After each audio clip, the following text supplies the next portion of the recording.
And a very good morning to you. Welcome to the show. My name is Koi. Now, before I fill you in on what we are covering this week, we all know that Christmas is just a week away, and so we at the Mid Morning Show would like nothing better than to receive your Christmas messages. Attach a photo as well, and we'll replay these messages to your loved ones during the course of the Christmas week. Now, with your beautiful picture attached to it, so there will be absolutely no confusion as to who sent it. Send your Christmas messages and picture to midmorning@standardmedia.co.ke. Now, that aside, the holiday season and travel go hand in hand. Not only do the holidays provide ample opportunity to travel, but to do so with the entire family, as majority of the family members are freed from the usual work and school schedules. Now, for that reason, we will bring back some of the hotels which were featured earlier this year that are outside our little hub of Nairobi. Now, speaking of which, Lake Victoria is the largest lake in Africa and the second largest freshwater body in the world.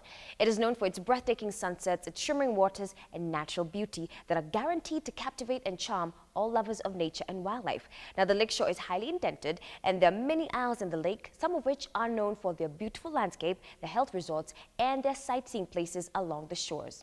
Now, along the shores actually of this great lake as well lies a number of resorts that are not only luxurious but unique in their making. One such resort is the Kiboko Bay.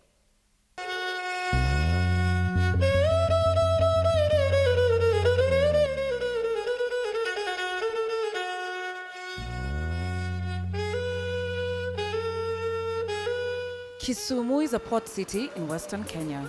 The name Kisumu refers to both the city and the district in which it is located. It is the third largest city in Kenya and is the capital of Nyanza province. Kisumu is most commonly associated with fish, which is found in plenty and comes from Lake Victoria. By the shores of Lake Victoria lies the Kiboko Bay. Formerly a recreational spot, it was opened in 2004. We opened 6 years ago, somewhere middle of 2004. And at that time, nobody would want to, even though the lake is beautiful, nobody would want to touch anything around this side. Simply because of accessibility, the roads were bad, and people's perception about security was, they thought it's a very dangerous place to travel to, even during the day. The challenges of basic things like water, power was terrible. Sewage, we have the lake closer, so we got to be very careful with how we manage the ecosystem over here. So there were a lot of challenges and nobody would do it.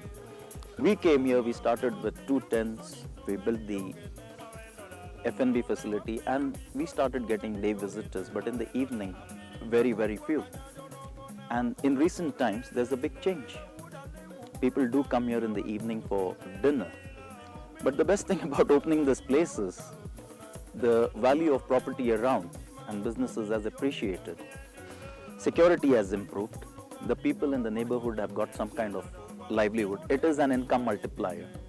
So challenges are there with a little bit of support from the community. The community supports us a lot. Many hotels can be considered destinations in themselves due to unusual features of the lodging or its immediate environment. Kiboko Bay is an example of such a hotel. The kind of facilities we are doing at Kiboko Bay Resort, it is appreciated by people who stay with us. But look at the whole of Kisumu or this area. We are the only one who are doing something like this. And you can't actually thrive in isolation. It's not about monopoly. We have only 10 rooms here. If more people were doing what we are doing, then this becomes a destination.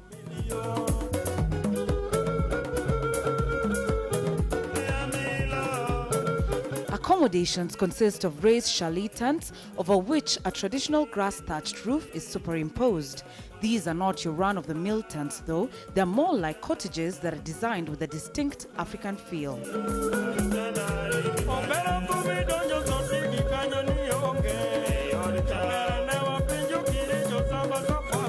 A peek inside reveals facilities that can be found in any ordinary hotel.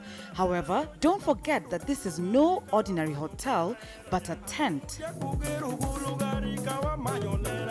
To ensure air condition, a fan is available to serve the desired purpose.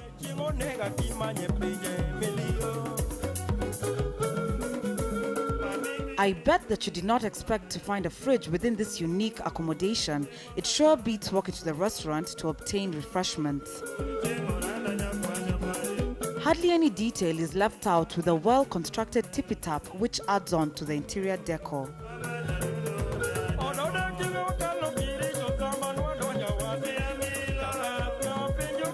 The bathroom section has beautiful tiles whose color and pattern complement the room.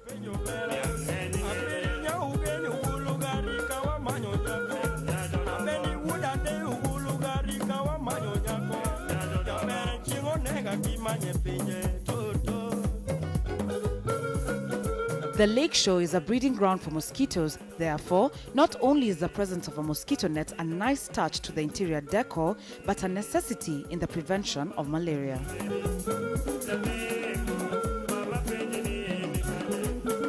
An interesting touch to this accommodation is the exterior lounge. It's interesting in the sense that it's an exterior part of the accommodation, but is still within the tent. The Kiboko Bay Resort is not only a tourist site, but also offers employment opportunities to the locals surrounding the area. Most of the employees are from the villages around here. Most of the stuff we source, like furnitures or anything from fabrics, like buying vegetables, we buy from the locals. Even though tomatoes are not grown here locally, we buy from the local vendor. At least, they can charge us a little extra, but they have an income. Kisumu is a humid area with temperatures going as high as 34 degrees. The pool offers a perfect excuse for one to take a quick dip and enjoy the cool breeze.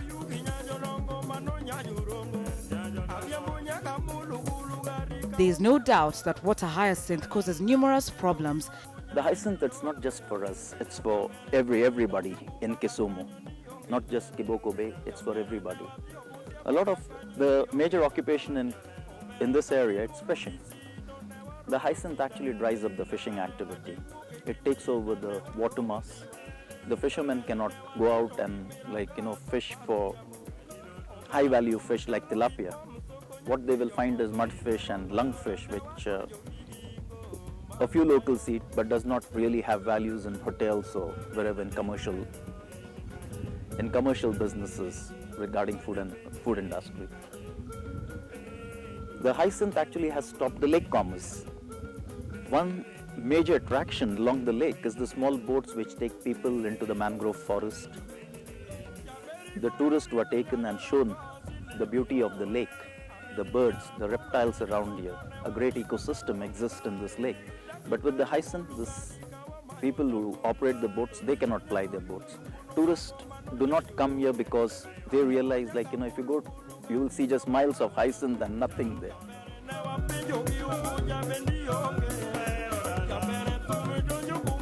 As is clearly put, Kisumu is a good destination for some romance. Kisumu has a great sunset, a beautiful lake. Look at the gondolas in Venice.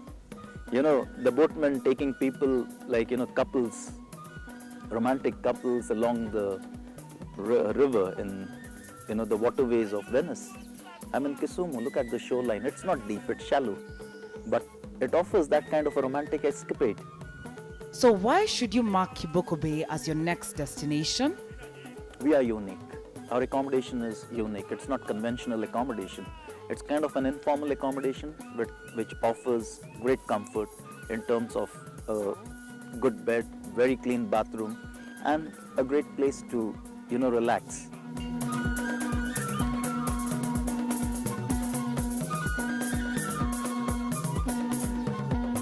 There you have it. Not only is Kisumu good for its fish, but also for its unique accommodation, such as the Kiboko Bay offers.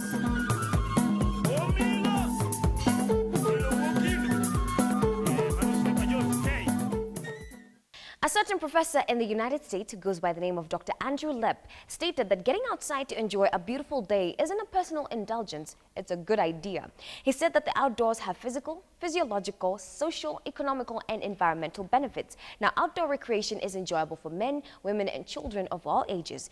Performing physical exercise while outdoors provides a way to get outside and enjoy your natural surroundings. Now, aside from breathing fresh air and discovering nature's many wonders, the outdoors also provide various activities to keep you wanting to go back outside for more. Now, the benefits of outdoor recreation are endless and will help keep you and your family physically and mentally healthy. For those of you who are planning to take a family adventure outdoors, that is, this holiday, you will need the equipment that we have featured in the second segment. Stay tuned to find out what I'm talking about next.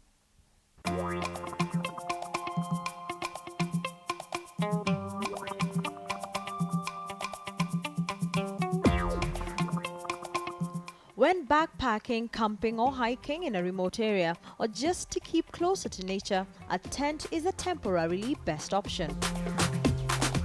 One is a car camping tent. It's a family tent.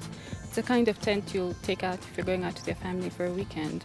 The other two are the tents you'd want to take with you if you're going hiking and carrying your tents if you're climbing. Iko tangi ya maji, iko mashine ya kucharge batteries. Quality backpacking tents are designed to be light and durable.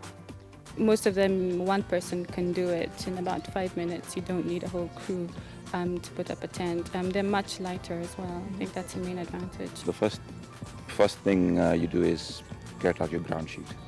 Lay it out. That protects the inner of the tent.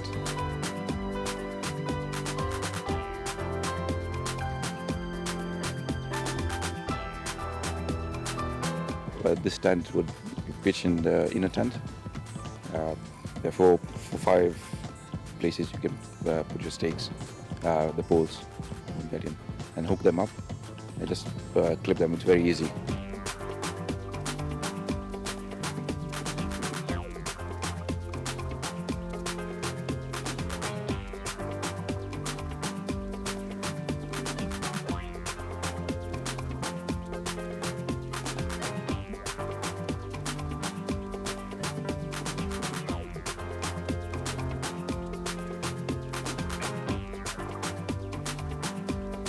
Then you put in the fly sheet. That's the yellow outer sheet.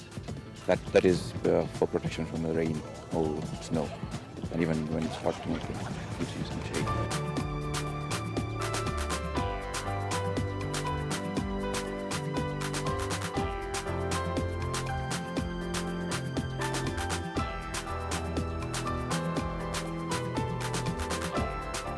The other type of tent is the geodesic designed tent. It uses crossing flexible poles to create an exceptionally strong structure. Well, this tent is sort of a camping tent. It's much bigger than the others, but it also works a bit differently. You pitch up the fly sheet, which keeps the rain out first, then you hang the tent on the inside. The purpose of that is so that if it's raining outside, you can take it down without getting everything wet. The weight is spread evenly, and this provides the strongest possible frame for the fly sheet. Material plays a key role in structure. The more mesh on the tent walls, the more ventilation within the tent. It's made out of nylon. It's got netting, so that gives us less weight. So the next time you're thinking about a tent design, consider its purpose in order to ensure you have a wonderful tent experience.